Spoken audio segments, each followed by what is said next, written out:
Moin Moin, hallo und herzlich willkommen zu einem neuen Video hier auf meinem Kanal. Heute gibt es hier eine Runde Shakes and Fidget. Heute gehen wir nochmal auf das Update ein, was letztes Mal rausgekommen ist. Ich kann es leider ein bisschen später bringen, weil gestern das Legendary Dungeon Video kam und das Ganze hier natürlich auch mal wieder vorproduziert ist.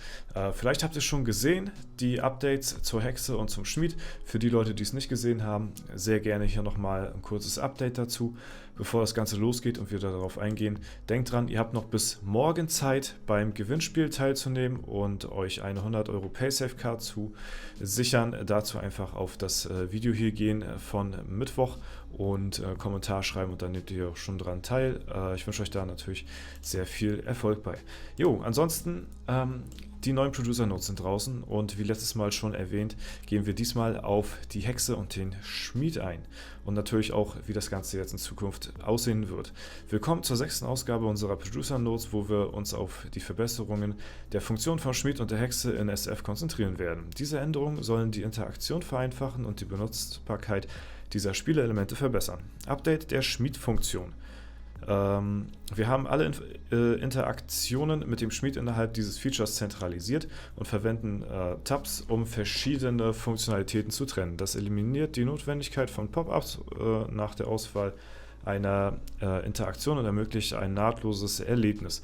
Spieler können an einer klaren Übersicht, die Spieler können an einer klaren Übersicht erfreuen und schneller navigieren, was den Prozess des Aufrüstens und Modifizierens von Ausrüstung intuitiver macht. Neugestaltung der Hexenfunktion. Der Bildschirm der Hexe wurde erheblich umstrukturiert, wobei ihre 3 Hauptinteraktionen jetzt über 3 verschiedene Tabs verteilt sind. Diese Änderung verbessert die Zugänglichkeit jeder Funktionalität und vereinfacht die Benutzbarkeit. Die bemerkenswerten Verbesserungen wurden am Verzauberungsprozess vorgenommen. Unser Ziel war es, den Zugang zu und das Verständnis von Verzauberung zu erleichtern, damit Spieler erkennen, dass sie mit ihrer Ausrüstung verbessern. Das neue Tab-Layout unterstützt dies, indem einen einfacheren und benutzerfreundlichen Ansatz zum Anwenden von Verzauberungen bietet. Dieses Update der Schmied- und Hexenfunktion sind Teil unserer fortlaufenden Bemühungen, die Spielinteraktion zu verbessern und ein angenehmeres und effektiveres Erlebnis zu bieten. Bleibt dran für unseren abschließenden Producer Notes, in der wir unsere Reihe über die Verbesserung an der UI/UX abschließen werden. Ich muss dazu sagen, als ich das erste Mal gesehen hatte, ich habe mir das schon angeschaut im Stream letztes Mal, ich fand es tatsächlich erstmal ein bisschen unübersichtlich, aber ich denke mal, das ist für die Leute halt, die komplett neu in dem Spiel sind. Für die wird es wahrscheinlich übersichtlicher sein als für uns, weil wir es halt schon so gewohnt sind von früher. Und zwar gehen wir hier einmal gemeinsam im Video mal durch. Wir haben hier einmal zuerst das Designs des Schmieds. Und ja, hier oben haben wir halt die 3 Tabs, die auch in der Producer Notes erwähnt worden sind. Recycling, können wir Sachen zerlegen. Reinforcements und Customizations, also auch so Verbesserungen oder halt eben Customizations sind zum Beispiel so Sockel und sowas werdet ihr sehen. Wir gehen mal weiter voran. Ich mache mal hier das Ding weg, so, zack. Und dann sehen wir da unten schon den neuen Rucksack aufploppen. Da sehen wir auch, dass die Items jetzt hier im Slot selbst angezeigt werden, wie viele Ressourcen die bringen. Ja, und dann können wir uns da so ein Item auswählen, dann landet das im Slot. Und hier können wir das dann zum Beispiel zerlegen und sehen dann, was wir davon bekommen halt ebenso. Ne? Genau, Customizations haben wir hier jetzt als Beispiel. Das ist dann sowas wie Runen-Swap. Ne? Können wir hier als Beispiel nehmen, wenn wir da jetzt was auswählen und noch ein zweites Item dazu nehmen, dann können wir das für 20 Pilze halt eben swappen. Und bei den Reinforcements ist halt eben sowas wie Verbesserung und die Sockel, die man hier an der Seite sieht, ne? Da sind jetzt halt eben die Funktionen vom Schmied enthalten. Da kann man dann entweder einen Sockel oder halt eben die Sachen verbessern. So, dann haben wir jetzt hier einmal die Hexe als neues Overlay sozusagen. Wieder der Rucksack hier unten geordnet und hier oben haben wir wieder die 3 Tabs, die wir jetzt auch so beim Schmied hatten. Ne? Können wir uns jetzt auch irgendein Item raussuchen. Man sieht jetzt zum Beispiel hier, welches Item heute benötigt wird, was die Hexe quasi jetzt braucht, damit man das dann auch für einen doppelten Wert da reinschmeißen kann. Ne? Das ist ein bisschen übersichtlicher als vorher, das war sonst immer so an der Seite. Ne? wenn man das hier einmal so sieht, dann haben wir, ja, das fällt fast gar nicht auf. Gut, jetzt haben wir ja momentan ein Hexen-Event. Ne? Also jetzt ist es ja sowieso jedes Item gerade benötigt, aber ansonsten ist das so hier an der Seite so ganz klein gehalten, da ist das schon besser. So, hier haben wir dann einmal Enchantments, also das sind halt die, die Hexenrollen sozusagen, die wir kennen im Zauberladen. Das sind halt diese hier, die Verbesserungen der Item-Gegenstände bei der Hexe, ne, wo ihr die ganzen Boni raufkriegen könnt. Das ist jetzt hier ein einzelner Tab als Beispiel so, und da kann man halt sein Inventar eben durchgehen. Ja, das hat hier noch so 3 Sterne an der Seite. Das hatte das Item zum Beispiel vor der Verzauberung nicht, wenn ihr darauf achtet. Und wenn er das enchantet hat, dann hat das die Sterne. Das kennzeichnet dann, ob das Item verzaubert ist oder nicht. Gehe ich mal von aus.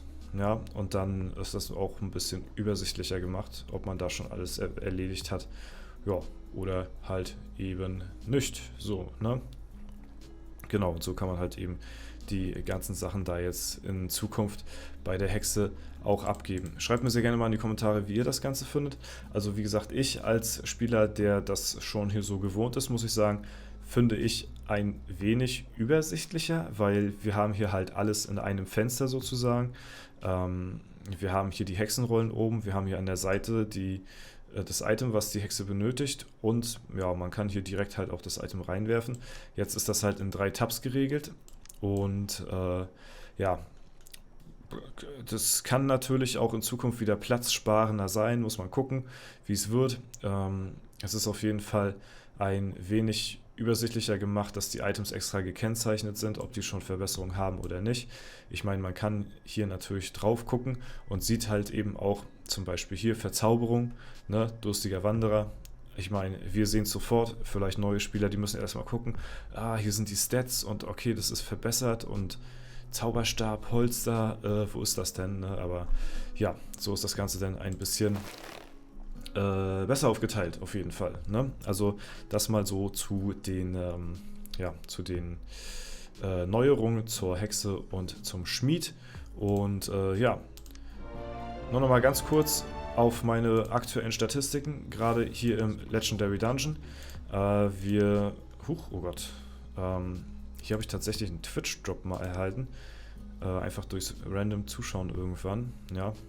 Ansonsten, ja, seht ihr, habe ich jetzt nicht großartig so, bin ich jetzt nicht so der großartige Drop-User, sag ich mal, ne? Genau.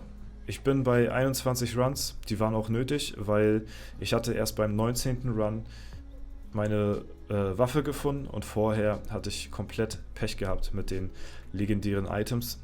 Wer im Stream dabei war, wird es vielleicht gesehen haben. Es war sehr frustrierend teilweise. Es hat sehr lange gedauert, wie gesagt, 19 Runs waren nötig, um halt eben die Waffe zu finden. Ansonsten kann ich euch mal die neuen Items zeigen, wenn ihr die sehr gerne mal sehen wollt. Und zwar haben wir hier einmal alle Waffen, ja. Bei dem Krieger ist es der Gaukler Glockenstern, beim Kundi ist es die Kuchenschlacht-Zwille. Als Kriegerschild haben wir hier den recycelten Gepäckwächter und als Magierwaffe den knisternden Funkensprüher. Ja. Sehr geile Gimmicks auf jeden Fall beim Krieger. Der Gaukler Glockenstern ist quasi die Anspielung an den Gaukler Goblin mit seiner Glocke hier, der in der Stadt steht. Und auch von der Beschreibung her hat man ja hier seine täglichen Aufgaben zu machen bei dem Goblin. Und wenn wir hier auf die Beschreibung gehen, haben wir hier auch, hast du schon deine täglichen Abreibungen verteilt. Ist halt eine kleine Anspielung an die täglichen Aufgaben, die man hat. Wie gesagt, die Texte haben immer alle so ein paar kleine Anspielungen, deswegen ist sehr geil gemacht. Und der recycelte Gepäckwächter ist quasi der Koffer aus den Expeditionen. Auf jeden Fall kommt er mir daher bekannt vor. Ja, und dann haben wir hier einmal, das sind auch noch die 2 neuen Items.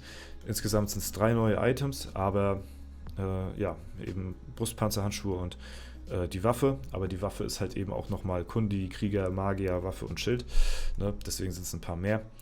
Hier haben wir einmal die Rüstung von Shakes tatsächlich. Also das ist die Rüstung, ja, die Shakes anhat. Gut, jetzt hat er gerade ein Nachthemd an.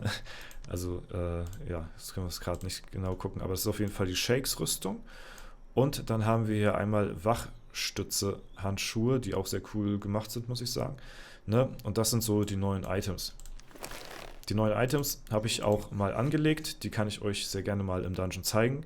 Und dann seht ihr mal die Animation und den Sound. Meine Waffe, die ich gefunden habe, das ist mit die heftigste Waffe, die ich jemals gesehen habe. Und wenn ihr euch die Spanne mal anguckt von der Waffe hier, ja. Ich vergleiche die einfach mal mit der aktuellen Waffe, die wir aktuell haben. 6130 Schaden rechts raus. Habt ihr schon mal so eine heftige Spanne gesehen? Das ist wirklich einer der heftigsten Spannen, die ich jemals gesehen habe. Ich hatte schon mal ganz wenige Chars gesehen, die so Stufe 700er Magier sind und so, die über 6100 haben. Das ist schon extrem krass. Sieht man nicht sehr häufig und ist eine sehr krasse Dungeon-Waffe auf jeden Fall. Für PvP dann doch eher ungeeignet, muss man sagen, weil die Waffe halt eben, ja, schon ziemlich random ist. Ich habe ja gesagt, wir equippen uns erst auf Stufe 700 neu, aber da sieht man mal, wo die Reise auf jeden Fall hingeht. Ich bin sehr gespannt drauf, Ende des Jahres im Winter Legendary Dungeon. Ich hoffe, ihr seid bis dahin noch am Start, denn dort werden wir uns komplett neu equippen, inklusive Waffe und auch alle anderen Gegenstände. Ja. Solange kriegt die Waffe erstmal noch meinen Markwert. Extrem krass. Und jetzt gehen wir mal in die Dungeon rein und da zeige ich euch mal die ganzen neuen Waffen. Die ja, Kriegerwaffe hat so einen kleinen Glockensound auf jeden Fall. Ist ganz geil. Die Magierwaffe, ja, hat eine coole Sternglitzer-Animation. Ist auch okay. Ja. Die Kunigunde hat hier, ja, irgendwie einen Sack Mehl mit Eiern und einer Kerze, die sie hier irgendwie abfeuert. Also, ja, die Kundi-Waffe ist auf jeden Fall auch ganz cool, muss man sagen hier. Ne? Und ja, das sind dann so die neuen Items auf jeden Fall. Wir werden nächste Woche definitiv noch ein bisschen in den Legendary Dungeon auf den anderen Accounts reingehen. Stehen noch sehr viele Streams an nächste Woche. Seid auf jeden Fall gefasst, wenn es soweit ist. Und ja, für das heutige Video soll es aber erstmal soweit gewesen sein. Wenn es euch gefallen hat, lasst gerne eine Bewertung und Kommentar dazu da. Würde mich auf jeden Fall sehr freuen. Ansonsten wünsche ich euch noch einen super schönen Tag. Vielen lieben Dank fürs Zuschauen. Haut rein und bis zum nächsten Mal.